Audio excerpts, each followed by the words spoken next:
حضرت امام حسین کی زندگی سے ہم روشنی لے کر کے اپنی زندگیوں میں ڈال سکتے ہیں۔ رضائے الہی کا حصول یہ امام کا مطمع نظر تھا، اور اس کے لیے ان کی زندگی کی ایک ایک ساتھ گزرتی ہے۔ اللہ کی رضا کے لیے، اس کی قربت کے لیے اپنی جان قربان کر دینا اور اپنا سب کچھ لٹا دینا، یہ بندگی کی معراج ہے۔ حضرت امام حسین رضی اللہ تعالی عنہ کو پہلے سے یہ معلوم تھا کہ وہ شہید کر دیے جائیں گے۔ آپ کے پورے خاندان کو اس بات کا علم تھا۔ حضور کی زبان سے یہ بات خاندان میں پہنچی تھی، لیکن کسی ایک نے بھی آ کے حضور سے نہیں کہا کہ حضور دعا کر دیں یہ مصیبت ٹل جائے اور کربلا میں جو مشکلات آنے والی ہیں، جن کی خبر دی جا رہی ہے، وہ مشکلات ان پر نہ آئیں۔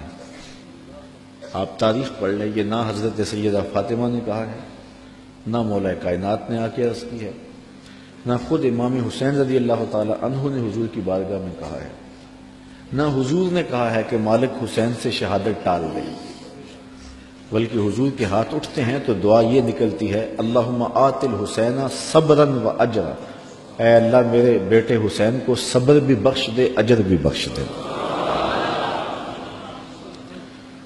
تو حضور نے کیوں کہنا تھا کہ میرے بیٹے کو شہادت نہ ملے؟ وہ تو اس امتحان کے لیے تیار کر رہے تھے۔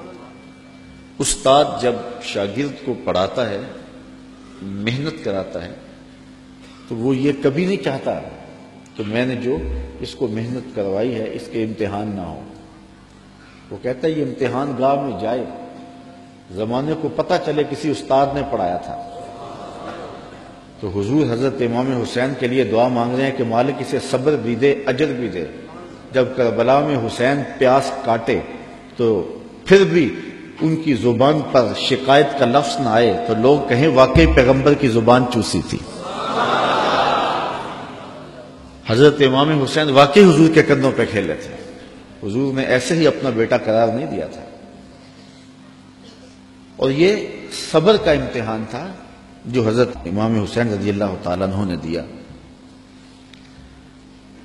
ورنہ اگر یہ چاہتے تو فرات چھلک کے آپ کے قدموں میں آ کے سلامی نہ کرتے۔ یہ تو حوض کوثر کے وارث کے نواسے ہیں، ایڑیاں رگڑتے تو چشمے نہ پھوٹتے۔ یہ تو رب کی تقدیر کو مانے بیٹھے تھے، یہ تو اس امتحان میں کامیابی کے لیے دعا گو تھے کہ مالک ہمیں استقامت نصیب کرے۔ امام زہری کہتے ہیں کہ جب مروان کے زمانے میں حضرت امام زین العابدین کو دوبارہ گرفتار کیا گیا اور بیڑیاں پہنائی گئی، سب سے زیادہ دکھ حضرت امام زین العابدین نے دیکھے، کھلی آنکھوں سے یہ منظر کربلا کا سارا انہوں نے دیکھا ہے۔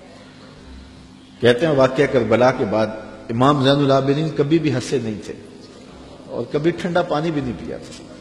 شاید پانی پینے لگتے ہوں گے تو سکینہ کی پیاس یاد آتی ہوگی۔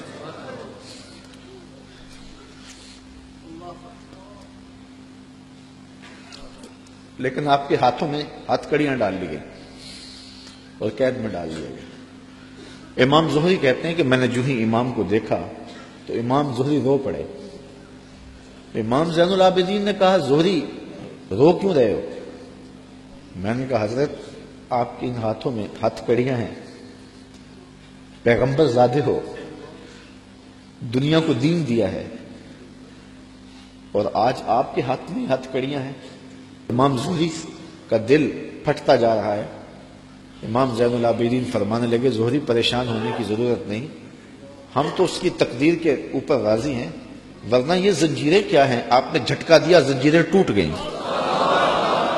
کہا یہ ہمارے لیے نہیں ہے۔ تو یہ کربلا کی مشکلیں ٹل جاتی اگر حضرت امام چاہتے، لیکن انہوں نے تو مشکل کو سہ کے اور قربانیاں دے کے عظیمت کی داستان رقم کرنی تھی، اور وہ زمانے نے دیکھا۔ تو حضرت امام حسین رضی اللہ تعالی عنہ کی سیرت سے یہ چیز سیکھی جا سکتی ہے کہ ہم اپنے آپ کو قربانی کے لیے تیار کریں، اور اپنے فکر کی، اپنی سوچ کی پرورش اس طرح کریں کہ کبھی مشکل وقت میں کھڑا ہونے کا مرحلہ آ پہنچے تو پھر ہمارے قدم ڈگمگائے نہ، پھر ہمارے پاؤں میں لرزش نہ آ جائے، ہمارے زوردار نعرے اور ہمارے پرجوش خطاب، ہماری خطابت کے تن تنے اور ہمارے فلسفے وہاں دم نہ توڑ جائیں جہاں کھڑے ہونے کا وقت تھا، یہ ناداں سجدے میں گر گئے جب وقت قیام آیا۔